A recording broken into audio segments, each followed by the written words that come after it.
বৈধ ভোটার হওয়া সত্ত্বেও হাজার হাজার মানুষের নাম উধাও ভোটার তালিকা থেকে। এই বিস্ফোরক অভিযোগকে সামনে রেখে আজ রাস্তায় নামল ভারতীয় জাতীয় কংগ্রেস। ব্যাংশাল কোর্ট থেকে শুরু হওয়া বিক্ষোভ মিছিল পৌঁছে যায় রাজ্যের নির্বাচন কমিশনের দপ্তরে। হাতে প্ল্যাকার্ড, মুখে স্লোগান। ভোটাধিকার বঞ্চনার প্রতিবাদে সরব হন কংগ্রেস কর্মী ও সমর্থকরা।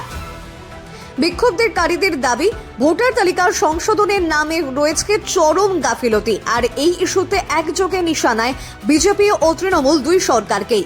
প্রদেশ কংগ্রেস সভাপতি শুভঙ্কর সরকার স্পষ্ট বার্তা দিয়ে বলেন, গণতন্ত্রের সবচেয়ে বড় শক্তি মানুষের ভোটাধিকার।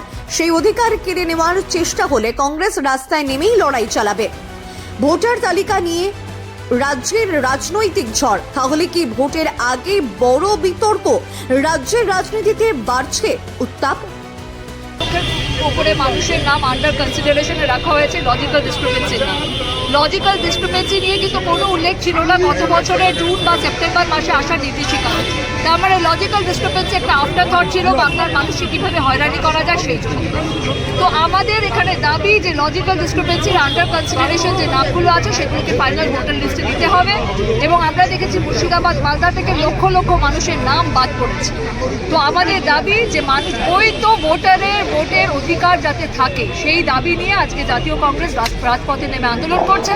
এবং আগামী দিন যদি এই দাবি না মানা হয়, এই আন্দোলন আমাদের এই বিক্ষোভ এখানে তৃণমূল এবং বিজেপি একটা আতাত, সেটা নিয়ে কি বলবেন? নিশ্চয়ই আঘাত আছে, কারণ তৃণমূল যেভাবে তাদের আন্দোলন করা উচিত ছিল আমরা সেটা দেখতে পাচ্ছি না। জাতীয় কংগ্রেস রাস্তায় আছে, জাতীয় কংগ্রেস মিডিয়া হাউসেসে আছে, কিন্তু কোথায় তৃণমূল কংগ্রেস? তৃণমূল কংগ্রেস কোথায় দাবি জানাচ্ছে?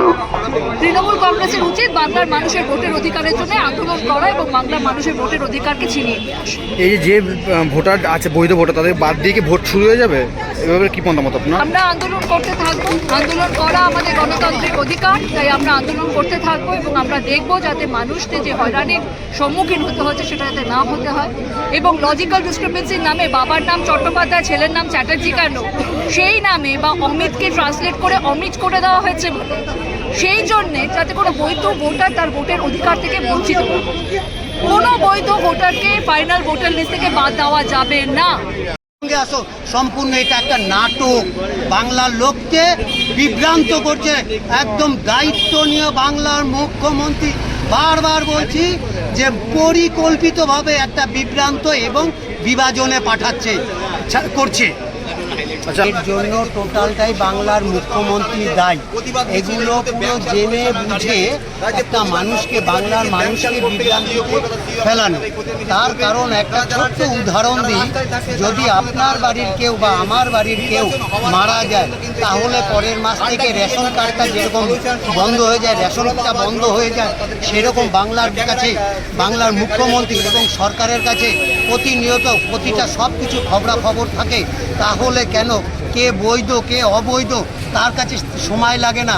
এগুলো পুরো বাংলার মানুষকে একটা বিভ্রান্তি প্লাস চক্রান্ত, যাতে এই যে বিভিন্ন এর আগে যত অপকর্ম মানে যা কিছু ঘটিয়েছে, অভয়া থেকে তামান্না খাতুন থেকে যা কিছু, চুরি থেকে শুরু করে যা কিছু হয়েছে, সবকে পিছনে ফেলে মানুষকে সামনের দিকে দৌড় করানোর একটা চেষ্টা চলছে পরিকল্পিতভাবে।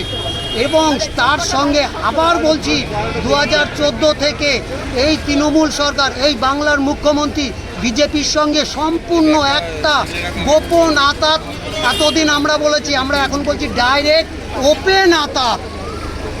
বাংলার মুখ্যমন্ত্রী এবং এই সরকারের বিরুদ্ধে যতটা কম বলা যাবে ততটা মঙ্গল। কি বলবো আপনাকে ভদ্র ভাষায়, পেছনের কাপড় উঠে যাচ্ছে, তারা সামনের মাথাটা ঢাকছে।